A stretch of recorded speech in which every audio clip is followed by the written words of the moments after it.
Good morning student. Class 8 में हमारा chapter 4 चल रहा था कानून की समझ। हमने इस चैप्टर के माध्यम से ये समझने का भी प्रयास किया कि कानून क्या होता है और कानून क्या सबका समान रूप से लागू होता है। पिछले जो हमारा लेक्चर था उसमें हमने बताया था कि कोई भी देश का नागरिक है और बनाया गया कानून है वह पूरी तरह से समान रूप से सबका समान रूप से लागू होता है।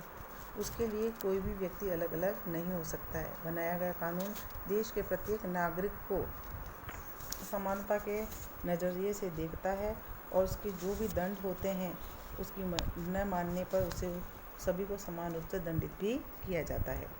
आज हम जो पढ़ने जा रहे हैं उसके अंदर हम पढ़ने जा रहे हैं कि नए कानून किस तरह बनते हैं।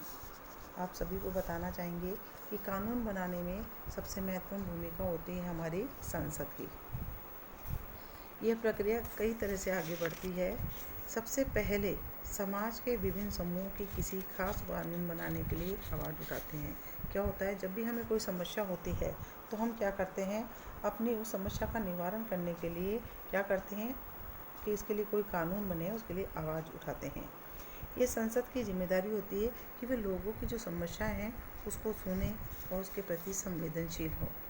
आइए आपकी पुस्तक में या घरेलू हिंसा के सवाल पर किस तरह संसद के सामने आया और उसकी रोकथाम के लिए किस प्रकार कानून बना, उसकी प्रक्रिया क्या रही, उसी को समझाने का प्रयास किया गया। आपके नीचे एक बॉक्स में बताया गया है कि परिवार का कोई भी पुरुष, आमतौर पर जिसे पति या पिता हम कह सकते हैं, घर की किसी भी औरत, आमतौर पर पत्नी या माता या बहन के साथ मारपीट करता, उसे चोट पहुंचाता है या चोट की धमकी देता है, तो इस सभी व्यवहार को क्या कहा जाता है, घरेलू हिंसा कहा जाता है। तो यहाँ एक प्रश्न बनता है कि घरेलू हिंसा से आप क्या समझते हैं। तो घरेलू हिंसा होती है किसी भी परिवार के पुरुष सदस्यों द्वारा महिलाओं के साथ मारपीट, चोट पहुँचाना, धमकी देना, ये सब क्या आता है, घरेलू हिंसा में आता है।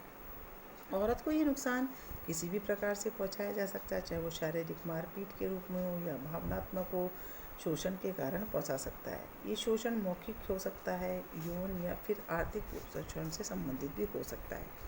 घरेलू हिंसा कानून 2005 में महिलाओं की सुरक्षा की परिभाषा में घरेलू शब्द की समझ को और भी अधिक व्यापक बनाया गया। ऐसी महिलाएं जो घर के दायरे का हिस्सा मानी जाएंगी या जो हिंसा करने वाले पुरुष के साथ एक ही मकान में रहती हैं या रह चुकी हैं। यहाँ पर इस चित्र के माध्यम से आपको कुछ इसी टॉपिक के बारे में कि घरेलू हिंसा क्या होती है वो बताया जा रहा है। यहाँ पे साजिया है, वो अखबार पढ़ रही है और बता रही है कि महिलाओं के लिए कितनी बड़ी बात है। वो बता रही है कि महिलाओं के लिए, आज अखबार में तुमने पढ़ा सुना कि महिलाओं के लिए कितनी बड़ी बात है। महिलाओं के लिए क्यों? हिंसा मुक्त परिवार तो सबके लिए ही अच्छा होता है। देखो ना, इस कानून को बनाने में कितना वक्त लग गया, बल्कि पहले तो हमें नए कानून की ज़रूरत ही साबित करनी पड़ी। कुसुम और साजिया एक महिला संगठन की सदस्य हैं और उन्हें इस सफ़र की एक एक कड़ी याद है। यहाँ पर अप्रैल 1999 में दफ्तर के एक आम दिन में बताया जा रहा है कि मुझे सलाह चाहिए कि मेरा आदमी मुझे मारता पीटता है और अब तक मैं ये बात किसी को नहीं बताती थी क्योंकि मुझे अपने परिवार की चिंता थी और मुझे शर्म आती थी, लेकिन अब बर्दाश्त की सीमा पार हो गई है। मेरे पास अब कोई चारा नहीं, मैं कहाँ जाऊँ।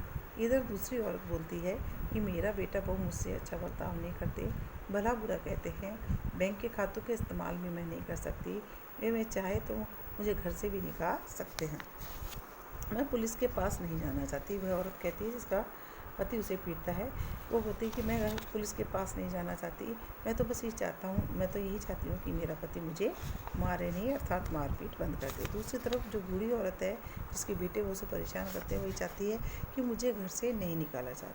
बदकिस्मती से मौजूदा कानून फौजदारी कानून है, उनमें ये दोनों रास्ते मुमकिन नहीं है। फिर यहाँ पर बताया गया 1990 के अंदर दशक में विभिन्न मोर्चों से एक नए कानून की मांग उठती है। अभी मैंने बताया था कि कानून कैसे बनते हैं। जब आपकी समस्याएं होती है तो आप किसी न किसी माध्यम से आवाज़ उठाते हैं, उससे अपने आप को बचाने की कानून की मांग करते हैं। हमने कई महिलाओं की आप बीती सुनिए। जन सुनवाई हो रही है, महिला मोर्चा है, वो बता रही हमने कई महिलाओं की आप बीती सुनी। हमने देखा महिलाओं के मारपीट से बचाव चाहती हैं, महिला अपने मकान में रहना पसंद करती है, कई बार तो सिर्फ थोड़ी सी राहत की दरकार उन्हें होती है। इस मुद्दे से निपटने के लिए उन्हें एक नया नागरिक कानून चाहिए। 1999 में वकील, कानून के विद्यार्थी, समाज के वैज्ञानिक संगठनों ने, लॉयर्स क्लेटिक ने राष्ट्रव्यापी चर्चा के बाद घरेलू हिंसा रोकथाम एवं सुरक्षा विधेयक का मसूदा तैयार किया और इस विधेयक को बहुत सारे लोगों को पढ़ाया गया। घरेलू हिंसा की परिभाषा में शारीरिक, आर्थिक, यौन, मौखिक एवं भावनात्मक दुर्व्यवहार को सम्मिलित किया जाता है। अगर आपसे पूछा जाए कि घरेलू हिंसा की परिभाषा में किस किस को सम्मिलित किया जाता है, तो आप लिखेंगे शारीरिक, आर्थिक, यौन, मौखिक तथा भावनात्मक दुर्व्यवहार को हर घरेलू हिंसा में सम्मिलित किया जाता है। फिर है साझा घरेलू दायरे में रहने वाली किसी भी महिला को इस कानून के तहत रखा जाना चाहिए। उन्हें साझे मकान में बेदखली से बचाया जाना चाहिए। यानी आप जॉइंट फैमिली में रहते हैं तो एक भी महिलाओं को उस घर से बेदखल नहीं किया जाना चाहिए। और आर्थिक मदद के बारे में भी फिर पूछा है, और आर्थिक मदद के बारे में क्या ख्याल है। विचार विमर्श के लिए अलग अलग संस्थाओं के साथ बैठक की गई। महिला मोर्चा घरेलू हिंसा पर एक नया कानून चाहता है। सरकार को ये प्रस्ताव जल्दी से जल्दी संसद में पेश करना चाहिए, वो बोलते हैं। आखिरकार 2002 के अंदर विधेयक संसद में पेश किया गया, लेकिन इस विधेयक में कोई भी वो बात नहीं थी जो हमने सुझाई गई थी। हमने विधेयक में इस रूप में जो हमने डिस्कशन करके बताया, तो वो महिला कह रही कि हमने जो बताया वो तो उसमें कुछ है ही नहीं। तो उन्होंने बोला हमें इस विधेयक का क्या करना चाहिए, विरोध करना चाहिए। तो तीसरी औरत कहती है कि हमें संवाददाता सम्मेलन बुलाना है, साथ ही कंप्यूटर पे एक ऑनलाइन याचिका भी शुरू कर देनी चाहिए ताकि इंटरनेट पर लोग अपनी तुरंत राय दे सकें। आगे एक और बताया है कि कई महिला संगठनों और राष्ट्रवादी महिला आयोग ने संसदीय स्थायी समिति को अपने सुझाव सौंपे। संसदीय स्थायी समिति के माननीय सदस्यगण, वर्तमान में विधेयक को बदलना जरूरी है। हम घरेलू हिंसा की प्रस्तावित परिभाषा से सहमत नहीं हैं, उन्होंने ऐसा कहा और सुझाव दिया। इस कानून में बच्चों की स्थायी कस्टडी का भी इंतजाम होना चाहिए। साथ ही साथ अक्टूबर 2006 में एक संवाददाता सम्मेलन के दौरान ये नया कानून क्या है, तो बताया जा रहा है कि ये पहला कानून है जिसमें महिलाओं के हिंसा मुक्त परिवार के अधिकार को मान्यता दी गई है और घरेलू हिंसा की एक व्यापक परिभाषा पेश गई है। अर्थात अक्टूबर 2006 में हमारा जो पहला विधेयक महिलाओं के हिंसा मुक्त परिवार के अधिकार की मान्यता जिसमें दी गई है, वो पेश किया गया। यह दीवानी कानून है जो करोड़ों महिलाओं को राहत प्रदान करेगा। कैसे कि बहुत सारी पत्नियां, माँओं, बेटियों, बहनों को अपने घरों से हो रही हिंसा से क्या मिलेगी, इस कानून के माध्यम से निजात प्राप्त होगी। आगे बताया गया है ये कानून का एक बहुत बड़ा महत्वपूर्ण कदम है। ये कानून एक साझे के मकान में रहने वाली महिलाओं को अधिकार देता है कि महिला को किसी भी तरह से हिंसा के खिलाफ, पहला क्या देता है कानून में क्या बताया गया है, घरेलू हिंसा के अंदर नए कानून के 2 अधिकार क्या प्राप्त हुए महिलाओं को। पहला कि कानून एक साझे में मकान में रहने वाली महिला को अधिकार देता है, मान्यता देता है कि उससे बेदखल नहीं किया जाए। महिलाओं को किसी भी तरीके से हिंसा के खिलाफ सुरक्षा का आदेश प्राप्त कर सकती है। महिला अपने इलाज व अन्य खर्चों के लिए आर्थिक सहायता भी प्राप्त कर सकती है। तो यहाँ ये 3 चीज़ बताई गई है। इसमें से आपका प्रश्न भी दिया गया है, घरेलू हिंसा से आप क्या समझते हैं।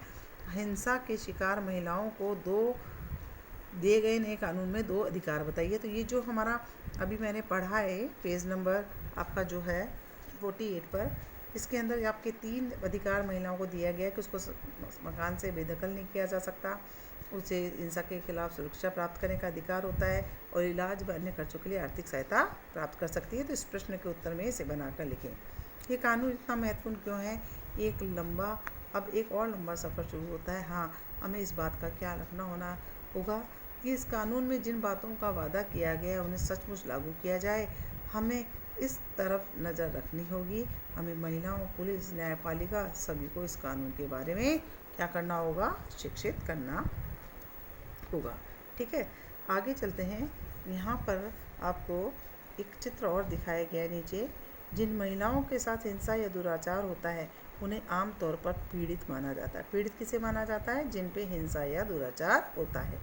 इस हालत से उबरने के लिए औरतों को औरतें तरह तरह से संघर्ष करती हैं, इसलिए उन्हें पीड़ित की बजाय क्या कहा जाता है? सर्वाइवर कहना ज़्यादा बेहतर समझा गया है। और अंग्रेजी में सर्वाइवर का मतलब होता है जो बचा रहे।